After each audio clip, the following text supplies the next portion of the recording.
It's not necessarily that bad people have bad experiences or good people have good ones. You got to be a really brave soul to come down here. And I don't know if we get a medal or something on our soul. We got, oh man, you went to Earth. Then you're adding time to purgatory again. Don't believe in that crap. Oh my God, I can't believe I lived my whole life dreading this, and look how wonderful it is. If you have something terrible like that happen, it's in all likelihood you're going to use it. It'll be a tool in your spiritual toolbox that is very helpful. Get rid of that. That's nonsense. That's something they told children to control them, and it's not true. You're not going to go to hell unless you want to. Don't be afraid to die. I'm looking forward to it this time. I mean, I used to be afraid, see, and a lot of the Catholic kids they're still afraid. Welcome everyone to our sliver of time. Today we have M.K. McDaniel, or also known as Kathy McDaniel, the author of Misfits in Hell to Heaven EXPAT. As you can see behind her, she has the album or the cover to the book behind her. Kathy, thank you so much for coming on. Oh, thank you so much, Dave, for having me. My pleasure. Of course, of course. Now, we're going to get into a lot of things here today. I understand that you've had a distressing near-death experience. In other words, to put it not as lightly, you essentially went to hell, is my understanding. I know you've told your story a bunch of times, so today we're going to kind of dig into kind of why this happens to you or other people, and we're going to hit a lot of angles on this, so it's going to be an interesting conversation. I suppose I'll just kind of jump right into it here. When you had this near-death experience and you found yourself in this hellish realm, if you will, do you believe this was the result of some sort of judgment from God or judgment of any kind? While I was there, I didn't really know I was dead or disembodied. I was just kind of running for my life. I didn't have time to consider how I got there or how I was going to get out. I just kind of kept rolling with it till all of a sudden I did find myself out. And it took me 10 years to get to a group of other experiencers. That was the IANDS group, International Association of Near-Death Studies. And it was extraordinary just to find a room full of people that had had a near-death experience, but none of them had had anything distressing. So it took me quite a while I kind of laid low until I started hearing one or two stories. And then I was able to start comparing what happened to them. Why were they there? That might give me a clue as to why I was there. And now here we are 25 years later, and I've done a lot of research, and I've got several friends who have written books after doing resources, ad nauseum. And I think the bottom line, and this is backed up by IANDS, is it's not necessarily that bad people have bad experiences or good people have good ones. And that confused everybody. Now, in my own research, I have deduced that I would say a good 85% of the people that have these distressing ones are Catholics. Ding, something went off in my head on that. I kept thinking, aha. So as Catholics, I'm a recovering Catholic, as are most of my compatriots. We were taught from a very early age about purgatory. This is something that even though Jesus died for our sins, when we screwed up, there was going to be some retribution and repayment necessary. They got even so deep into this, and this started like in the Middle Ages when they started selling indulgences. They would sell them to people, and as it became not cool to sell them anymore, they would push them on us. That say, if you said a rosary, you got, I think it was 300 days off your time in purgatory. All right. If you went to church for extra time, you'd get, it was never, 365 days. That would be a year, but there's no time over there. So I guess they knew that. Anyway, you could get 50 days off here, 100 days off there. But then if you sinned, and almost anything could be construed as sin, then you're adding time to purgatory again. We believe that so wholeheartedly that I believe and so do the people I talk to, that when we died or went out of body or whatever, we expected that to be there.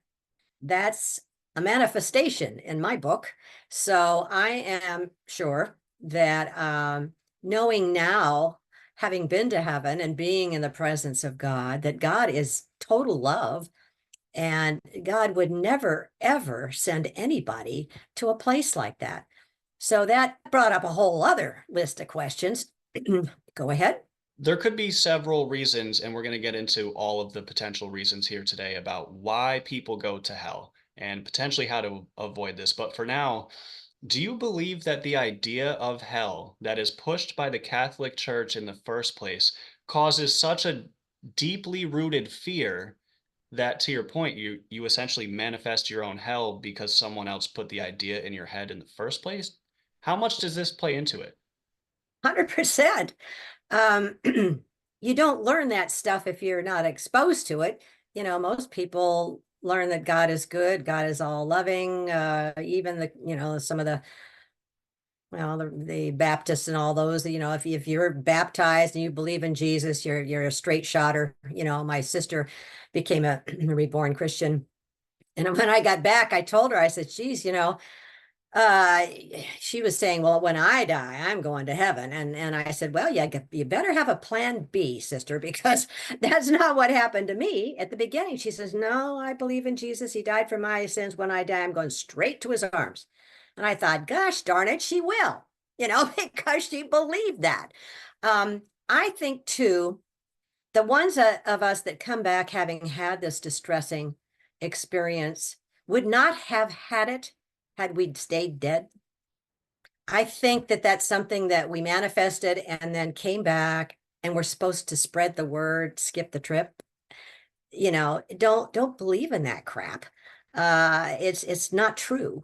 I know there's, like evil and bad energy and all that stuff, and there's all kinds of things that we talk about there, but God has nothing to do with it as far as I'm concerned. If our beliefs determine the experience we're going to have, would you say this would imply that, let's say, an atheist is going to experience, the void that people talk about, the darkness, the void?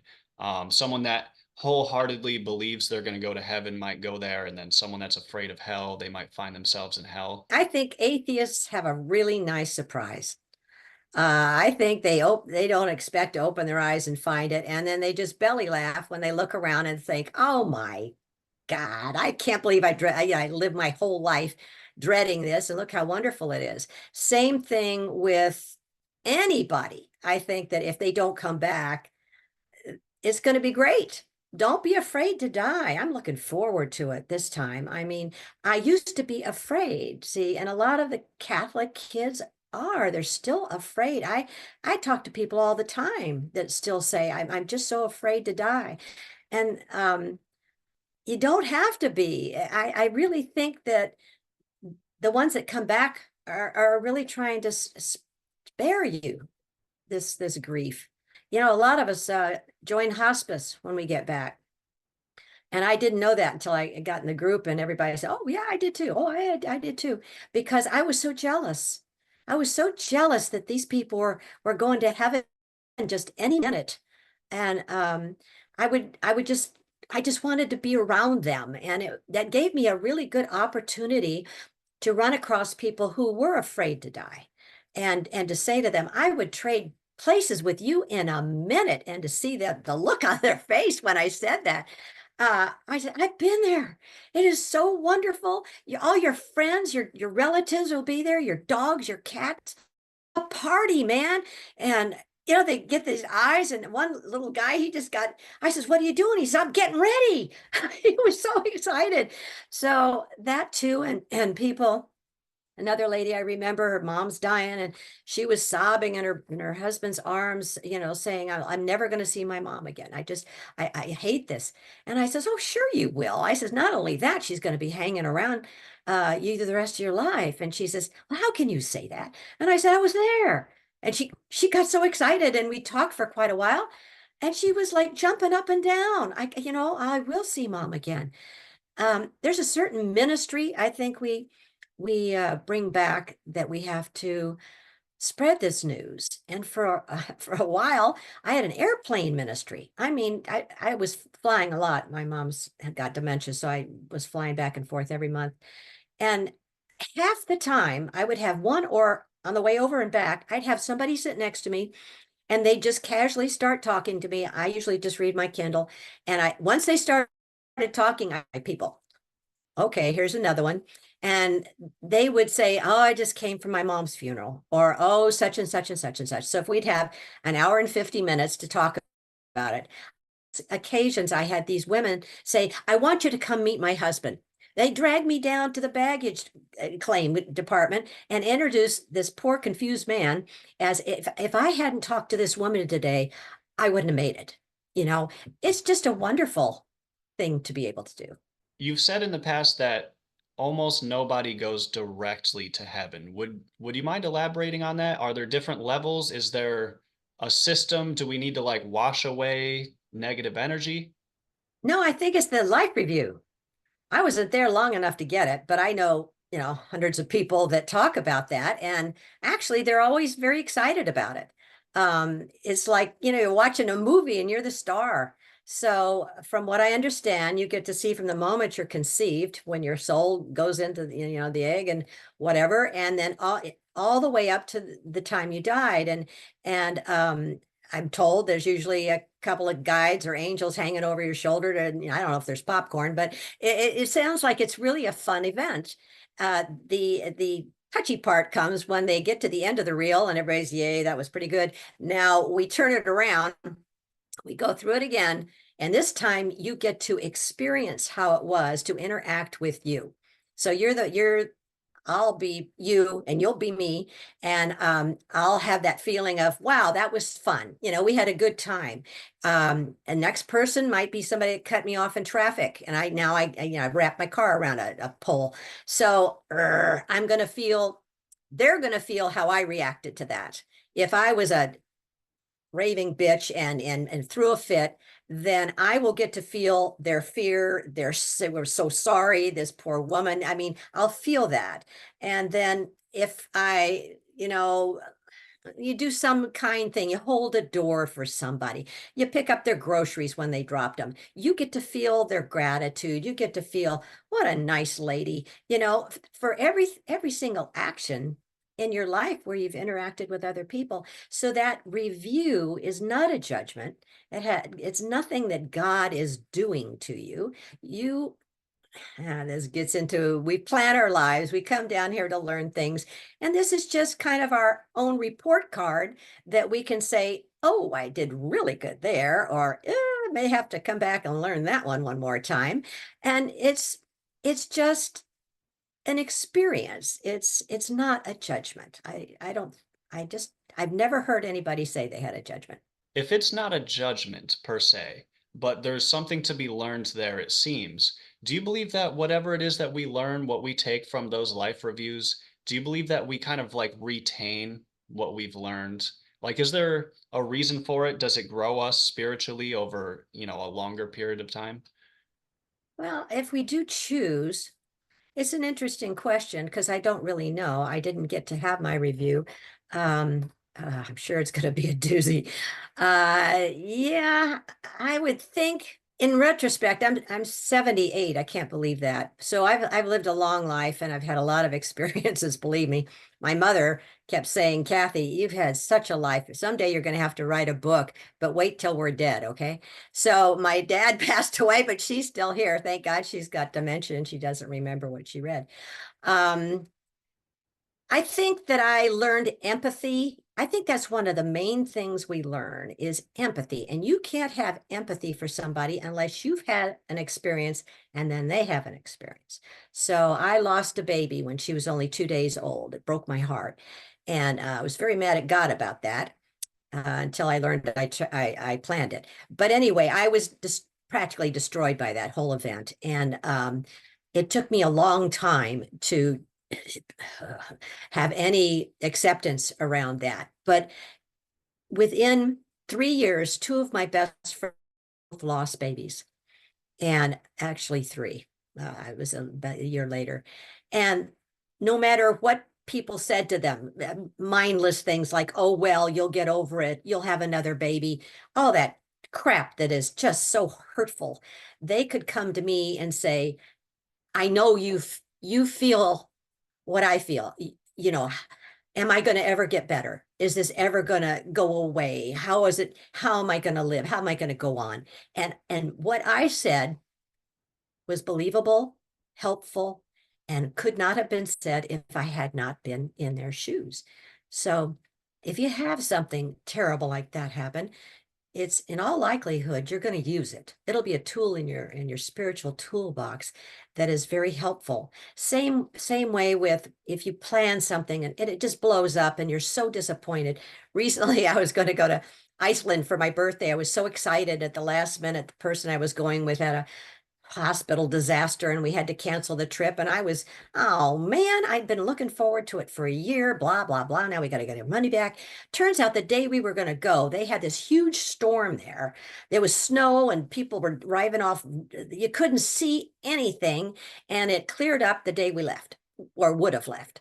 So I've learned that if something big comes up, don't get too upset because it's usually for a good reason. And that's when you learn to plan, I mean, to understand your own planning. And all this stuff changes it turns your world upside down having this experience. It really does. If we plan our lives, do you believe we're planning every single detail, or do you believe we're planning like kind of the main structure, but maybe there's some bobbing and weaving, so to speak? A little wiggle room. From what I've been told, and people that have their life review remember, I guess, planning it. And supposedly there's a little council and I don't know, the rubber stamp, and all the soulmates that you're going to go with. Everybody's got to, synchronize. It's kind of a big deal. But we've got free will. So at any time, we can change it. And, if you watch The Matrix or some of these things, there's probably 16 different ways you could have made a decision. And if you'd done this, it had gone that way, and it changes everything for everybody. And if you go that way, it's our little human brains cannot conceive of what's going on the other side. That's on purpose. Once you get out of this body, talk about enlightened. I mean, it's all clear, but it would be cheating, I guess, if we planned all this stuff and knew the outcome, or knew it was going to be perfect. I think some people they call them vacation lives. Is that person or the couple that nothing ever bad ever happens to those people. I mean, they just sail through life.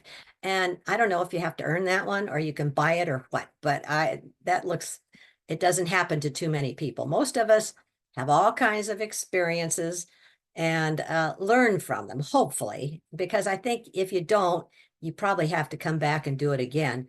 There's a joke about, not joke, there's a understanding that there's a lot of places we can go. I mean, we can't even believe how big the universes are.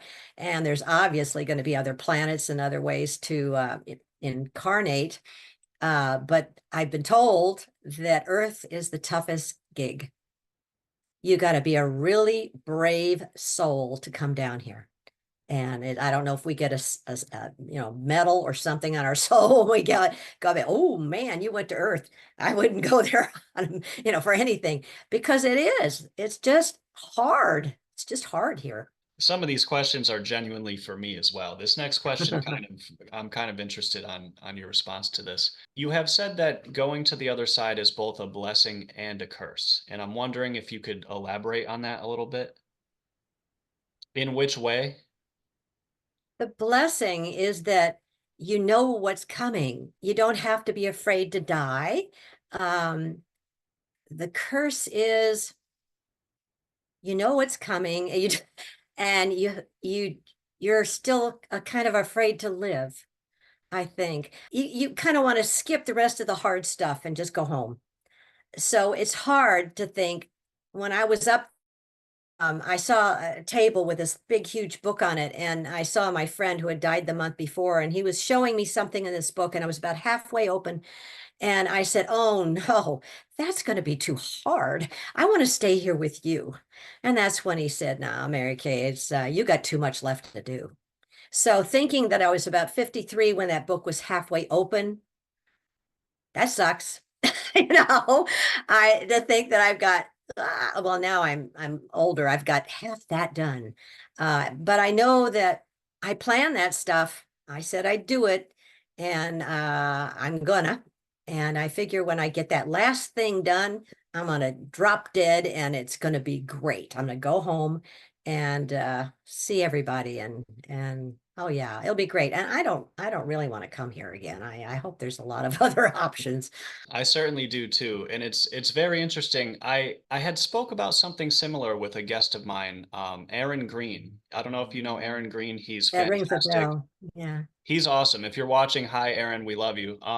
He has a fantastic story, and we were speaking about, well, it was kind of me that said this to be fair, but some people they go their whole lives being so afraid of death, but for all we know, what if this is the best thing that ever happened to someone? But like as I stated in that interview as well, you have to be careful with the context of saying that, of course, but that's just a little tidbit you reminded me of. I hope you don't mind. I'm going to ask you like a very serious question. My understanding is that you have a giraffe right behind you. Can you tell us about Serious, very serious question. Okay, this? all right. Yes, because anybody can have a cat, right? So I saw that thing in a store and I thought, I gotta have that giraffe. Just gotta have it.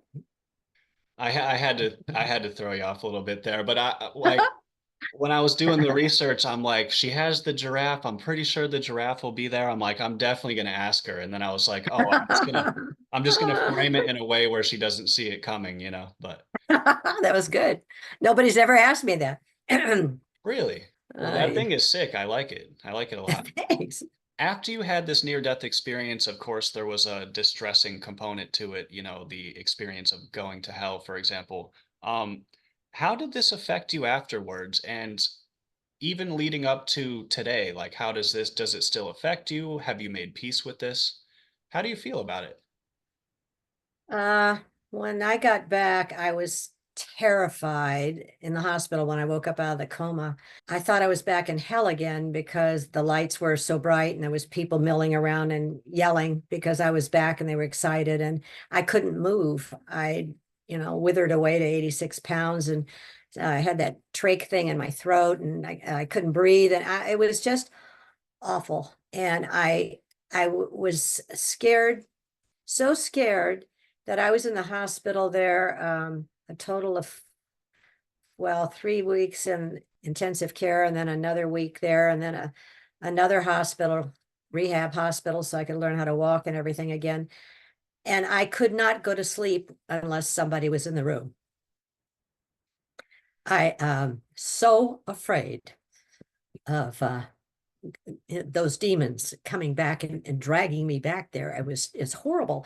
One of the things that helped is a friend brought me a tape of Gregorian chant. And then I had another tape of songs that were very soothing and uplifting. And I couldn't move, but they would just keep rotating them to keep my anxiety level down. And like I say, they take turns laying, sitting in a chair for quite some time. And then when they made my parents and everybody go home, they said she's got to acclimate, to being back in this, and she's a mess, and we can't keep giving her Ambien. That wasn't even working. After a while, they load me up with that, and I'd still have my eyes open all night. So yeah, it was terrible. And it's only recently, Dave, and it's been 25 years, it's only recently that I don't think about it every night. I definitely hope that you've made peace with it. I'm happy to hear that, it's to a point where you don't have to think about it all the time. I could only Yeah, imagine, I went to finally I got to a therapist because nobody would listen to my story. I'd start in and then they'd say, well, geez, Kathy, what'd you do to go to hell? I mean, we thought you were such a nice person. Rah, rah, rah. So I clammed up, and I just kept it inside. And finally, I got to a therapist and I told her the whole story. It felt so wonderful just to be able to well, she was horrified. She's taking notes over there. And I said, so now what? And she says, well, I'm sorry, I've got to put PTSD at the top of your chart. I said, "Yeah, okay." And she says, I have no idea how to help you. That's all I got. So again, for 10 years, I struggled with that. I'm a writer. I love to write. I always did. So I started writing it out.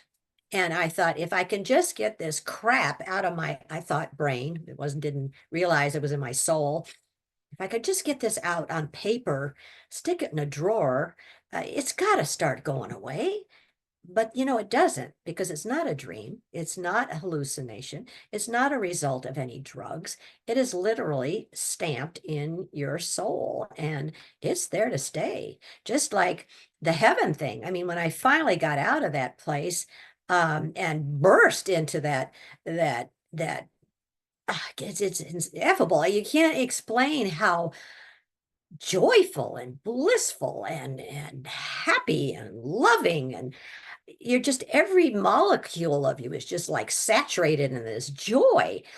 And everything else disappeared. I couldn't remember. I couldn't be anything but totally present with that exquisite love. And then to, have it kind of solidify a little bit and to be able to see my friend. I'd been caring for him for almost 9 months. He had leukemia and died, and that's why I was so run down and got sick. Excuse me.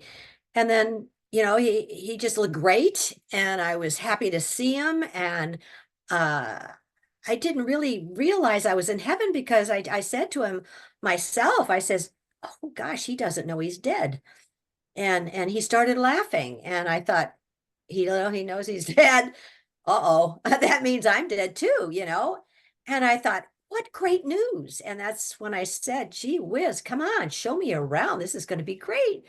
And he said, nah, sorry, you've got too much left to do. And oh man, I just said no. And I crossed my arms and I said, I'm no, And then boom, I wake up in the hospital.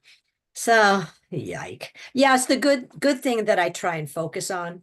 And I know I'm going back, and I'm gonna give him a very bad time for being the one that had to tell me. Um, yeah, people, don't be afraid. It's wonderful. And that hellish experiences, unless you're a Catholic and really, really believe that stuff, um, now is the time to work on that. Get rid of that. That's nonsense. That's something they told children to control them, and it's not true. And find the joy of when I got back, I said, I don't want to do that again. Give me some. I don't want anything having to do with thou shalt not. Give me, what should I do?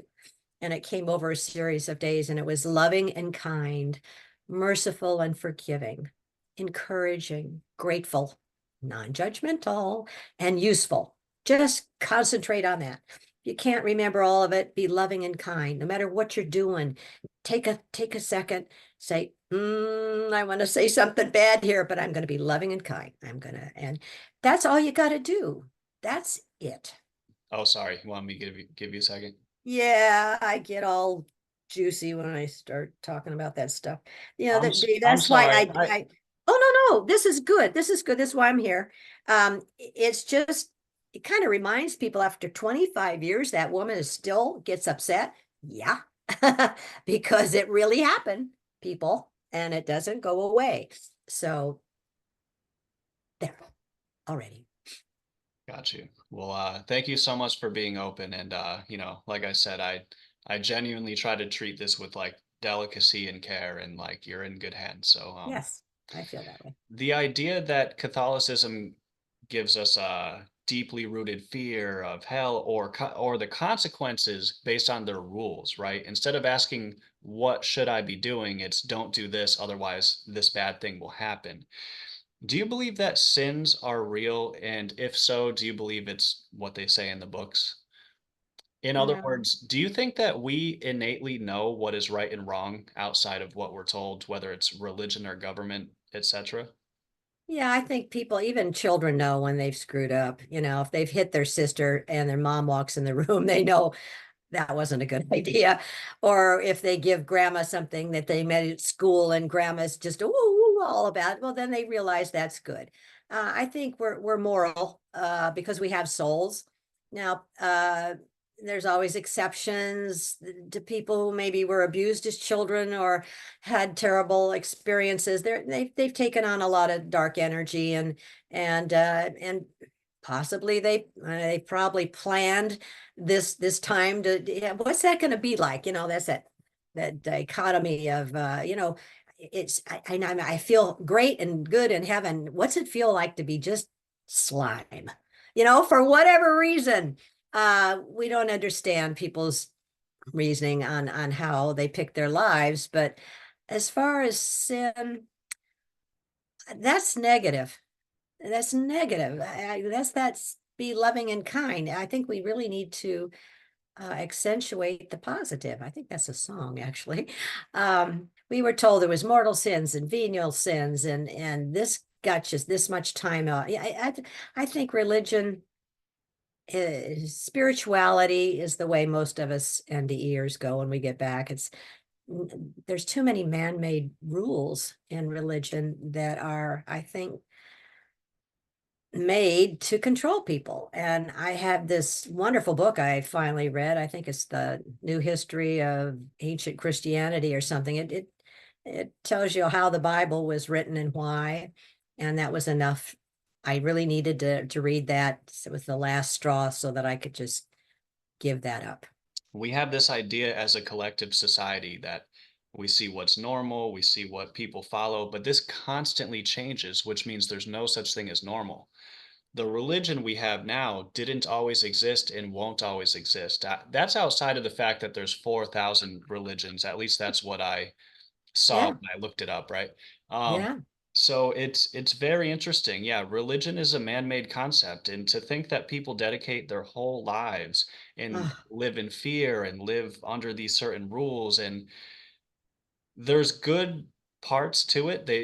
People will argue like, well, it helps teach morality and stuff like this, but it's like, okay, but who's you're basing your entire existence off of someone else's idea. Like, where is the room for you to have independent thought and like actually analyze what you're doing and why, like your intentions and stuff?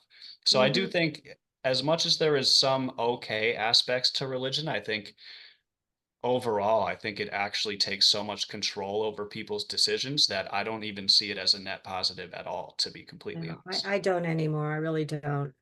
We no. I read somewhere that even Mother Teresa, my God, that woman, when on her deathbed, she said, "Oh, she was a little frightened to die because she felt she hadn't done enough." Come on, you know. Uh-huh. I don't know if you're willing to speak on like what you think like the nature of reality is. Some people don't want to speculate too much, so if that's not you, like we don't have to go there. Nature of reality. That's where I come from. I'm so interested, like that's just my thinking. I always think about that stuff. Yeah, nature. Well, I think sure when you get on the other side and you lose this little pea brain, it's a big aha moment, when you remember that oh, this whole thing was my idea. It's a joke. I think it's a party when you get up there, really. I was joking one time, and you don't quote me, or you can if you want to, but I was saying, all my friends out there, meet me in the bar. All right. It's free hors d'oeuvres and really good wine. And we are gonna laugh and say, oh, remember the time we did this, or remember when you showed up like that. And some lady, oh my God, I was in the Bible Belt. I don't do that anymore. She says, there's no alcohol in heaven. Maybe not your heaven, honey, but there will be in mine. I don't drink anymore because I got a bad stomach. Not that I was an alcoholic, but I enjoyed a glass of wine um, now and then. And so I don't know. Is everybody, is so huge. We're used to this little planet, and eternity bigger than the universe is up there. And there is no time. It's always now. So it's going to be a real, we're going to be a little discombobulated at first, but then it's going to be, like I say, that aha thing. And there's so much to do. They say there's, books, and who wants to read a book? I want to go see stuff, man. I've got a date with my dad. He was a pilot. And we're just going to fly through the universe, and we're going to just, zoom around and see all the stars and do that stuff. And I want to see what's in a black hole. I don't know about anybody else, but there's going to be just so much to do. And it's just fun. And it's anybody that's been there, I can't wait to get back. It's so cool. So yeah, reality, that's just a word we use. This is, I don't know. I didn't watch all of the Matrix. It was a little weird for me, but the idea was, this is, we're just energy. Everything down here is just energy. It's not solid. We just think it's solid. So the more you learn about that and quantum physics and all that stuff, entanglement and bending time and all, I mean, my God, it's a very complicated thing, but God's pretty smart. We have such a limited perception. We see less than 1% of the light spectrum and everything else. To your point about nothing being solid, like this table's not solid. We're not even actually touching anything. It's repulsion. It's like too small for the naked eye to see, but it's literally just repulsion. It's electromagnetic repulsion, and that's what it feels like to touch something. It's Ah. so fascinating. So I wonder often about, when the filter is off, what it's like. But yeah, sorry, I don't want to get too speculative. I was just Oh, no, curious. why not? I mean, people think about this stuff, especially the younger people, because we know so much more than we did, 50 years ago. If you could ask one question to the person watching this video right now, what would it be? A question? Or, Yes. or, It could hmm. be about anything you want. If if you could take one person out of random, maybe this person's watching the video, maybe it's just a random person across the world, and you can ask a complete stranger one single question, what would it be? What do you think happens? That's a good question. How can people avoid going to hell? They're not going to go to hell. I think that's the good news. You're not going to go to hell. God is all loving and all forgiving. You'll get a life review, um, but you're not going to hell, unless you want to. Okay. I mean, there's free will involved in all of this. So if you're a person that does not want to go to heaven, does not want to see your dog or your grandmother or any of that stuff, you can choose to go hang out with the negative energy. That's your choice. I understand that there's always room to change your mind down there. I think there's, angels kind of, come down there every now and then, said, anybody change your mind? You want to change your mind? You can come up with at any time. But I think there is negative energy just because you can't have positive without negative. And energy can't be created or destroyed. So it's got to go somewhere. But I don't think God has anything to do with it. I think it's just a place that souls that want to be there can go. But you can't accidentally go to hell. You have said that we don't have to go to heaven, we choose to go. And you've also said, correct me if I'm wrong, you've also said that God doesn't go where God is not wanted. So it I seems read, like well, it that's, plays. yeah, again, that's that free will thing. If you do not want to be around God, he's fine. That's your choice. God doesn't force I can't say him, God's self on anybody because free will is number one. People say that we create our reality, and I don't know if they're saying this in a metaphorical way, but the more I dig into it, it seems quite literal in my opinion. So, you Yeah, know, manifestation is a big deal. It really is. I'm learning more and more about it. It's fascinating how we can manifest things in our lives. It's kind of absolutely. spooky. It could be spooky if you want it to be, right? I guess it's up to you. Yeah, I know when it happens, you kind of go, wow, it's very powerful. I mean, we are very powerful beings. If people want to see more of your stuff and of course your book as well, we're going to put all the links in the description, but where could they find you? Yeah, I do have a website, and there is a place there if you want to ask me questions or whatever. Just go ahead and do that. I'll answer. Um, and then Amazon is one of the places to get my book, and any place they sell books. And I've got a lot of podcasts out there if people are interested. And now I have this lovely one that I can add to my collection from my dear friend Dave. Thank you very much. I appreciate it. Sure. Um, Thank you so much for coming on, and to everyone watching, thank you so much for your sliver of time. This has been ours. To everyone watching, thank you so much. It's been an absolute pleasure. And Kathy, again, thank you so much. It's You're welcome. truly an My honor. So pleasure. Take care. you as well. Half of the questions I have, we kind of touched upon, so I don't want to uh, Be no, redundant. no pun intended. I don't want to beat it to death. You know what I mean? Anyway, I don't know Pretty if that's a funny. bad joke or not. That's pretty funny. Yeah. All right. So I have two questions I always ask people. I understand I've been probably way too close to the camera the whole time. I just get so intrigued in that